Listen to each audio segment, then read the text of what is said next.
जय हिंद दोस्तों, मैं संदीप आपके अपने चैनल द एजुकेशन हब पर स्वागत करता हूं।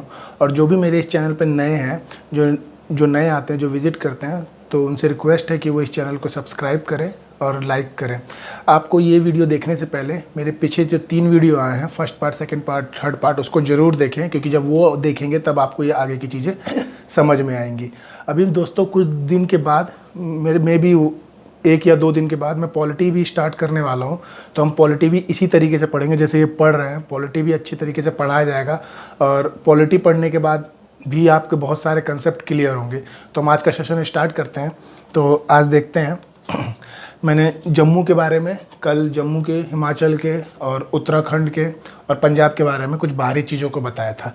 आज हम जम्मू के अंदर की चीज़ों के बारे में जानते हैं। तो स्टार्ट करते हैं। तो ये वाला हिस्सा याद होगा, मैंने बताया था पीओके। ये वाला हिस्सा कौन सा था? पीओके था। पीओके था और यहाँ पे था गिलगित। यहाँ पे क्या था? गिलगित। यहाँ पे क्या था? गिलगित। ये गिलगित जो है, ये पाकिस्तान ने यूएसए को दे रखा है। किसको देखा है? USA, United state of America, संयुक्त राज्य अमेरिका को दे रखा है। और संयुक्त राज्य अमेरिका ने यहाँ पर वायुसेना का अड्डा बनाया हुआ है। पाकिस्तान जानता था कि हम यहाँ तो लड़ेंगे नहीं, क्योंकि ये साउथ अमेरिका, सॉरी, यूएसए के पास है, संयुक्त राज्य अमेरिका के पास है, और हम लड़ेंगे नहीं। लेकिन ऐसा नहीं कि हम लड़ नहीं सकते, हम लड़ भी सकते हैं। ज़्यादा ज़्यादा क्या होगा, इन्होंने, अमेरिका वालों ने ले रखा है, इसे कहेंगे ठीक है भाई, आप हमको किराया दीजिए, पर हम होगा। देखिए कुछ दिनों के बाद ज़रूर पीओके हमारे पास वापस आएगा। मोदी जी लगे हुए हैं और जहाँ तक की उम्मीद है कि पीओके 370 तो हट ही गया, अब देखिएगा पीओके भी ज़रूर आएगा। तो यहाँ पे क्या है? गिलगित है, और गिलगित में क्या है? अमेरिका का वायुसेना का अड्डा है। अब हम श्रीनगर के बीचों बीच आते हैं। यहाँ पर है आपका कश्मीर, सॉरी दोस्तों, कश्मीर नहीं, यहाँ पे है कारगिल। क्या है? कारगिल। सोचिए पाकिस्तान कहाँ तक घुस गया था, पीओके से कारगिल तक। कारगिल में 1999 में युद्ध हुआ, और उस युद्ध का नाम क्या रखा गया था? उस ऑपरेशन का नाम क्या था? ऑपरेशन विजय। 1999 में जो थल सेना ने जो ऑपरेशन का नाम रखा था विजय, और वायुसेना ने जो ऑपरेशन का नाम रखा था वो था सफ़ेद सागर। वायुसेना ने कौन सा नाम रखा था ऑपरेशन का? सफ़ेद सागर। और थल सेना ने नाम दिया था इसका ऑपरेशन विजय। और यहाँ से हमारे जो वीर सैनिकों ने पाकिस्तानियों को खदेड़ खदेड़ के मारा था और भगा दिया था। कारगिल 1999 में हमने कारगिल को जीत लिया था। लेकिन यहाँ सबसे बड़ी दुर्भाग्य की बात ये रही कि हमारे जो वीर सैनिक हैं वो शहीद हुए। 1999 में सबसे ज़्यादा हमारे बिहार रेजिमेंट के, दानापुर रेजिमेंट के बहुत सारे वीर सैनिक शहीद हो गए, जिनकी याद में ही आपने जो पटना विज़िट किया है जिन्होंने, उन्हें देखा होगा पटना के मतलब पटना में गांधी मैदान के पास कारगिल चौक इन्हीं की स्मृति में, इन्हीं की याद में बनाया गया है। कारगिल का जब युद्ध हुआ था, इसमें बिहार के दानापुर के रेजिमेंट के बहुत सारे वीर सैनिक क्या हो गए थे? शहीद हो गए थे। अब कारगिल से जब आप इस तरफ आते हैं तो यहाँ पे है मुजफ्फराबाद।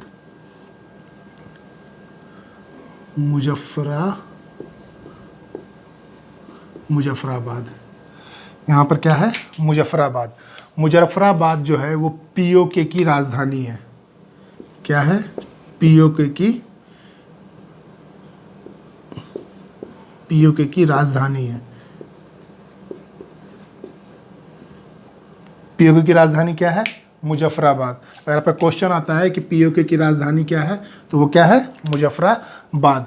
यहाँ पे मैंने बताया ही था कि ये क्या हो गया, यहाँ पे यूएसए का वायुसेना अड्डा, और यहीं से एक परियोजना जो चाइना लेके आई थी, उस परियोजना का नाम क्या था? CPEC, जो यहाँ से होते हुए यहाँ जो काराकोरम हाईवे था उसको बढ़ाकर CPEC परियोजना किया गया। और वो पाकिस्तान के इस तरफ पाकिस्तान है, और यहाँ पे पाकिस्तान का ग्वादर बंदरगाह है, जो ग्वादर बंदरगाह तक उस CPEC परियोजना को लाया गया था। CPEC का फुल फॉर्म क्या था?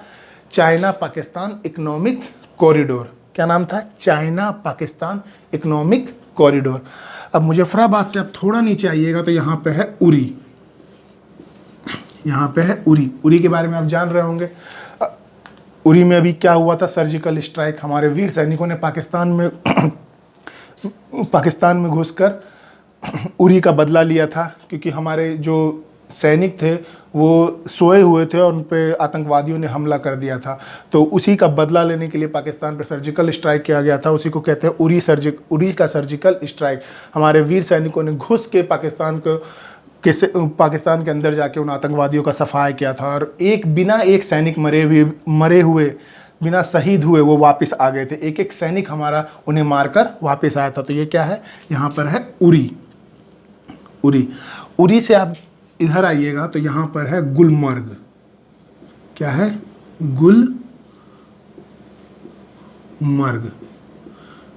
गुलमर्ग। देखिए दोस्तों, यहाँ पे मैं लिख रहा हूँ इसीलिए थोड़ा पास लग रहा होगा सब। आप जब नक्शे पे देखिएगा तो ये दूरी पे है, ये बीच में है। मुजफ्फराबाद बिल्कुल इस साइड है, उरी जस्ट उसके नीचे है, बीच में गुलमर्ग है। गुलमर्ग क्या है, एक पर्यटन स्थल है और ये उच्च अक्षांश वाला अनुसंधान केंद्र है। गुलमर्ग क्या है, एक पर्यटन स्थल है और एक उच्च अनुसंधान वाला एक केंद्र है। और ये गुलमर्ग है, एक गुलबर्ग भी है जो गुलबर्ग कर्नाटक में है, लेकिन ये क्या है, गुलमर्ग है। ये क्या है, गुलमर्ग उच्च अक्षांश वाला अनुसंधान केंद्र है। गुलमर्ग से जब आप इधर आइएगा, यहाँ पे है बारामूला।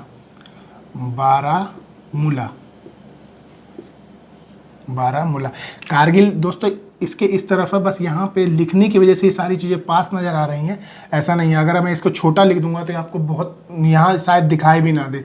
तो कारगिल जो है, कारगिल से जस्ट इधर बारामूला है। बारामूला और उरी के बीच में गुलमर्ग है। बारामूला के बारे में समझिए। बारामूला जो है वो चुंबकीय शक्ति के कारण बारामूला के ऊपर से जो भी जहाज गिर जाता है, मतलब इसके ऊपर से जो भी जहाज जाता है तो ये अपनी चुंबकीय शक्ति के कारण उसे खींच लेता है। बारामूला की जो पर्वत है, अब चुंबकीय शक्ति के कारण किसी भी जहाज को अपनी ओर खींच लेता है। इस पूरे नक्शे में 3 चीज़ याद रखिएगा। एक है अंटार्कटिका का महासागर। वो अपने गुरुत्वीय बल के कारण अटलांटिक महासागर किसी भी जहाज को अपनी ओर खींच लेता है। बारामूला जो है ये अपने चुंबकीय बल के कारण अपनी ओर खींच लेता है। और एक है ब्लैक होल। ब्लैक होल क्या है, ब्लैक होल के अंदर से प्रकाश की एक छोटी सी किरण भी बाहर नहीं जा सकती। ब्लैक होल मतलब ये समझ लीजिए जैसे आपने एक रुई का इतनी सारी रुई ली है, उसे मोड़ मार के बिल्कुल टाइट कर लीजिए तो वो छोटा हो गया। तो उसका क्या हो गया, घनत्व जो है वो बहुत ज़्यादा हो गया, जिसके कारण वो ठोस हो गया। अब घनत्व ज़्यादा हो गया। अब उसके ब्लैक होल का भी घनत्व क्या है, बहुत ज़्यादा है, जिसके कारण उसमें से प्रकाश गुजर नहीं सकता है। और प्रकाश जब नहीं गुजर सकता है तो ब्लैक होल में की जो 1 चम्मच जो मिट्टी है, आप अगर ब्लैक होल की 1 चम्मच मिट्टी लेते हैं तो वो 10 हाथी के बराबर है। सोचिए, अगर ब्लैक होल एक ग्रह के समान होता है, वो किसी ग्रह से टकराएगा तो क्या होगा। ब्लैक होल एक ग्रह के समान है, अगर वो किसी ग्रह से टकराता है तो क्या होगा। तो आप समझिए, ये 3 चीज़ें याद रखिएगा। बारामूला किस लिए प्रसिद्ध है, अपनी चुंबकीय शक्ति के कारण। और अटलांटिक महासागर अपनी चुंबकीय शक्ति के कारण। बारामूला चुंबकीय शक्ति के कारण, और सॉरी दोस्तों मैं उल्टा बोल गया शायद। बारामूला चुंबकीय शक्ति के कारण, अंटार्कटिका गुरुत्वीय बल के कारण, और जो आपका ब्लैक होल है वो उसका घनत्व क्या है, बहुत ज़्यादा है। अब आगे बढ़ते हैं। अब यहाँ पे ये आपको याद होगा, ये क्या था, ये आपका सियाचिन। ये क्या था, सियाचिन सबसे ऊंचा युद्ध क्षेत्र, सबसे ठंडी वाली जगह सियाचिन। यहाँ पे दोस्तों मैंने बताया था कि यहाँ का तापमान कितना होता है, -56 डिग्री सेल्सियस। सोचिए हमारे जो सैनिक हैं वो, सोचिए इस पहाड़ी पे जिस टाइम पाक ने इस पर कब्जा किया था तो हमारे सैनिक यहाँ से किस तरीके से चढ़ के गए होंगे, कितने कष्टों से। और सियाचिन से किसमें 1984 में मैंने आपको बताया था, युद्ध हुआ था जब 1984, ऑपरेशन मेघदूत। याद कीजिए, जब हमारे 30 सैनिकों का जो एक ऑपरेशन चला था, ऑपरेशन मेघदूत, तो उसमें हमारे वीर सैनिकों ने क्या किया था, पाकिस्तान को खदेड़ करके 280 सैनिकों को जो मार गिराया था। तो ये सियाचिन है, यहाँ पे सियाचिन है। और सियाचिन सबसे ऊंचा युद्ध क्षेत्र है, सबसे ठंडा क्षेत्र है। जब आप इधर आइएगा सियाचिन से तो यहाँ पे आपका है लेह लद्दाख। क्या है, लेह लद्दाख। सबसे ऊंचा एयरपोर्ट लेह लद्दाख में, सबसे ऊंचा पठार लेह लद्दाख में, सबसे ऊंचा पहाड़ लेह लद्दाख में। जो भी कुछ पूछे सबसे ऊंचा वो कहाँ है, लेह लद्दाख में। अब आगे बढ़ते हैं, ये आपको समझ में आ गया। यहाँ पे बारामुल्ला, ये गुलमर्ग और ये मुजफ्फराबाद, मुजफ्फराबाद। और यहाँ पे है आपका श्रीनगर, क्या है, श्रीनगर। श्रीनगर, श्रीनगर जो है इसकी स्थापना किसने की थी, इसकी स्थापना अशोक ने की थी। श्रीनगर की स्थापना किसने की, अशोक ने की। और ये जम्मू कश्मीर की क्या है, ये ग्रीष्मकालीन राजधानी है। देखिए जम्मू कश्मीर, जो कश्मीर की राजधानी जो श्रीनगर है, ये ग्रीष्मकालीन राजधानी है और शीतकालीन राजधानी है जम्मू। ग्रीष्मकालीन राजधानी कौन सी है, मार्च से अक्टूबर तक। जो गर्मी का समय होता है उसकी राजधानी हो जाती है श्रीनगर, और अक्टूबर से मार्च तक जब शीत का समय आता है, मतलब ठंड का समय आता है, तो उसकी राजधानी हो जाती है जम्मू। तो श्रीनगर की स्थापना किसने की, अशोक ने।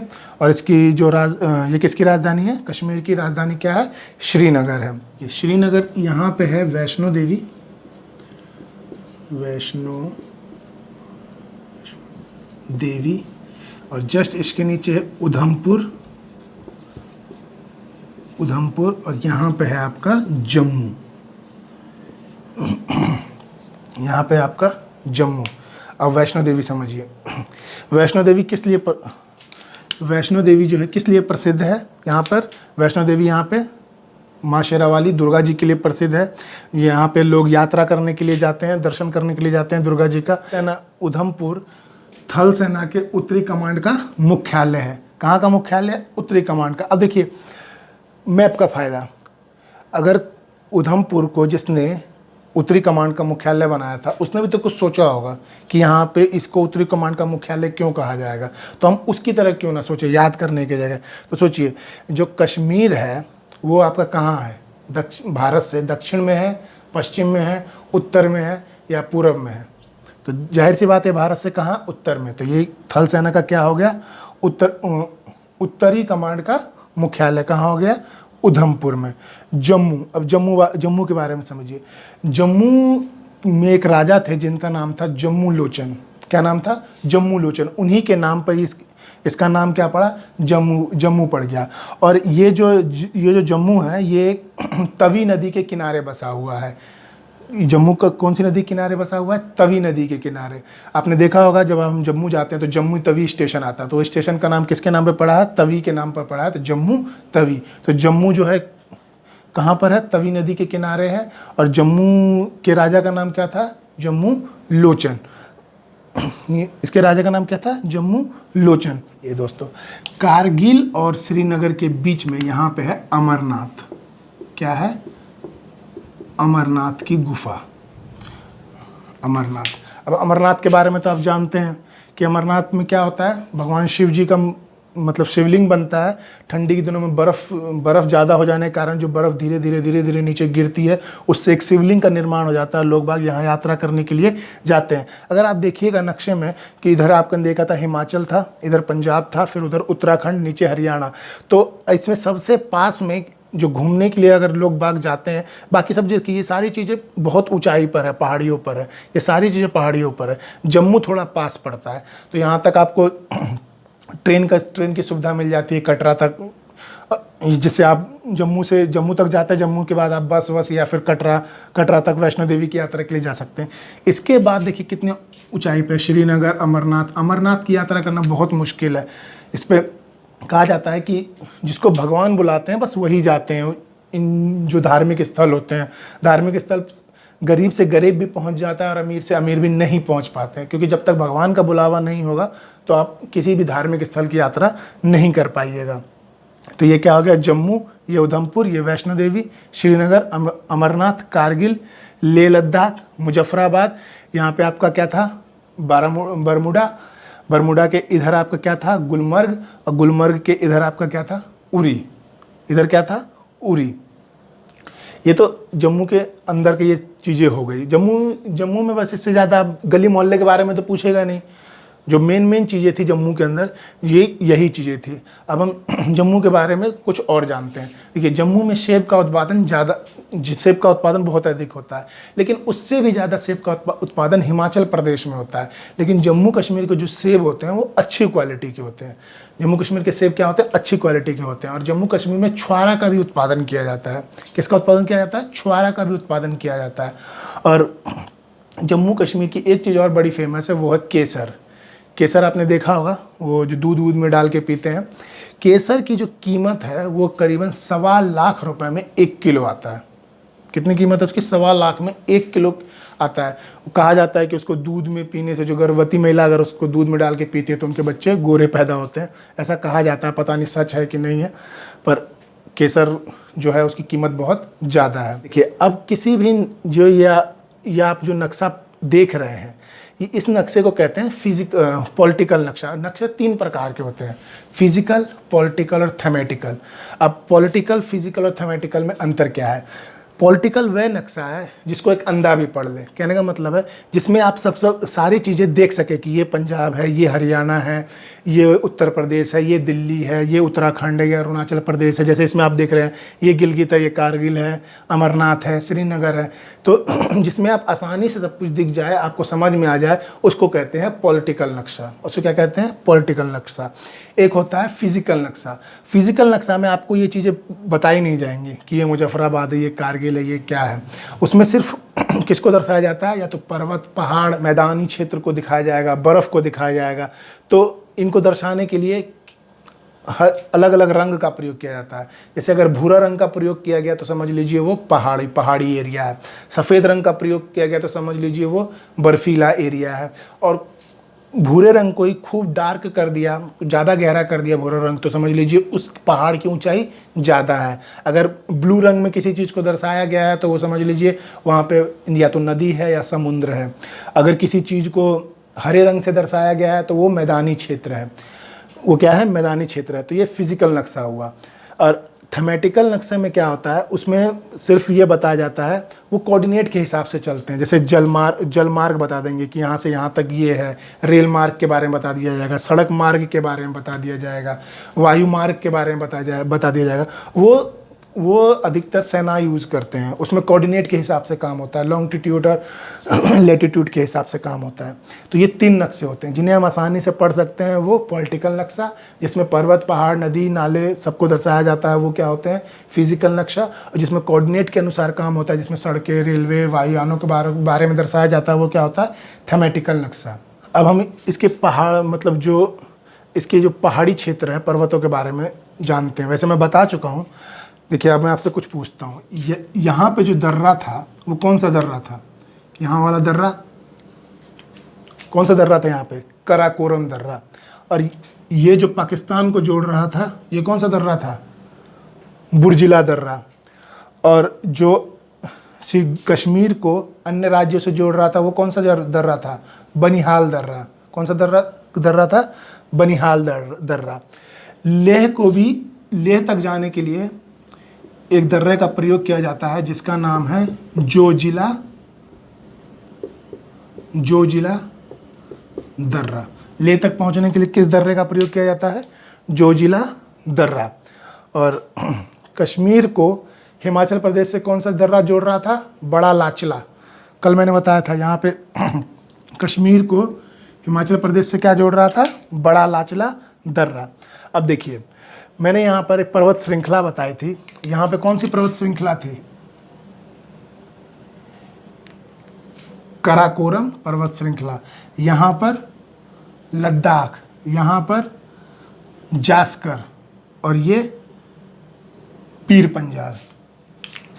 कराकोरम, लद्दाख, जास्कर और पीर पंजाल।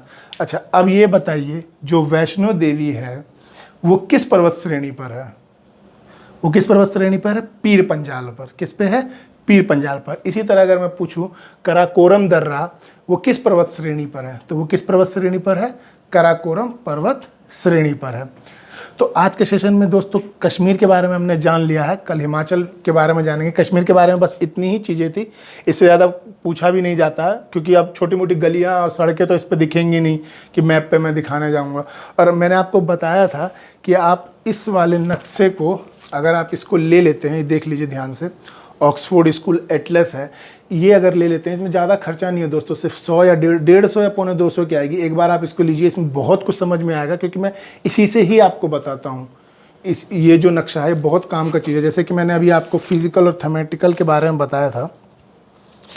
देखिए ये जो है ये आपका फिजिकल नक्शा है। तो ये आप देख रहे होंगे, जो भी भूरा क्षेत्र है ये क्या है, ये पर्वत हो गए जो ज़्यादा, जैसे ये आपको दिख रहे हैं, ये क्या है, ये पर्वत है। ये देखिए बहुत ज़्यादा गहरा में है, ये भी पर्वत है, लेकिन ये ऊंचाई पर है। पूरा जम्मू देखिए सिर्फ पहाड़ों से भरा हुआ है। ये जो आप ये सफ़ेद सफ़ेद देख रहे हैं, ये सब क्या है, बर्फीला क्षेत्र है। ये आपका मैदानी क्षेत्र हो गया। देखिए मैंने आपको बताया था, ये कराकोरम दर्रा है। यहाँ पे आपको दिख नहीं रहा होगा बहुत, क्योंकि बहुत छोटा है और शायद कैमरे में दिख भी नहीं रहा होगा। तो आपको अगर ये नक्शा ले लेते हैं, एक बार फिर से देख लीजिए, तो ये आपके बहुत काम आएगा। आप पढ़िए, कंटिन्यू रहिए आप चैनल पे। मैं विश्वास दिलाता हूँ आपका 70% जरूर क्लियर होगा। आपके एग्ज़ाम में बहुत सारे क्वेश्चन सिर्फ मैप से पूछे जाते हैं। अभी बीपीएससी का भी गया था, उसमें शायद नीला पर्वत पूछा गया था कि नीला पर्वत कहाँ पर है, और इसके गारो खासी जयंतिया के बारे में, मेघालय की श्रेणी, मेघालय में है गारो खासी जयंतिया, उसके बारे में भी पूछा गया था। तो आपको इस नक्शे से बहुत कुछ क्लियर होगा, बहुत कुछ क्लियर होने वाला है। अब मैं सेशन समाप्त करता हूं, और मैं उम्मीद करता हूं कि अगर ये आपको पसंद आए तो आप इसको ज़रूर लाइक करें, सब्सक्राइब ज़रूर करें दोस्तों, क्योंकि आपके सपोर्ट की ज़रूरत है। और मैं कुछ दिनों में पॉलिटी भी लाऊंगा, और साथ के साथ आपका मॉडर्न हिस्ट्री भी स्टार्ट करने वाले हैं, जिसमें हम शुरू से पढ़ेंगे कि पुर्तगाली या ब्रिटिश, डच, डेनमार्क, जो ये सब आए थे उनके बारे में पढ़ेंगे। और उनके पढ़ते हुए हम 1857 की क्रांति से लेकर गांधी जी का आंदोलन जो भी चला, उन सब के बारे में जानेंगे और उन सब को पढ़ेंगे। इतना ही मज़ा आएगा जैसे अभी आ रहा है। उम्मीद है कि आपको ये सेशन में मज़ा आया होगा। तो आप इस चैनल पे बने रहिए, लाइक कीजिए, सब्सक्राइब कीजिए। Have a nice day.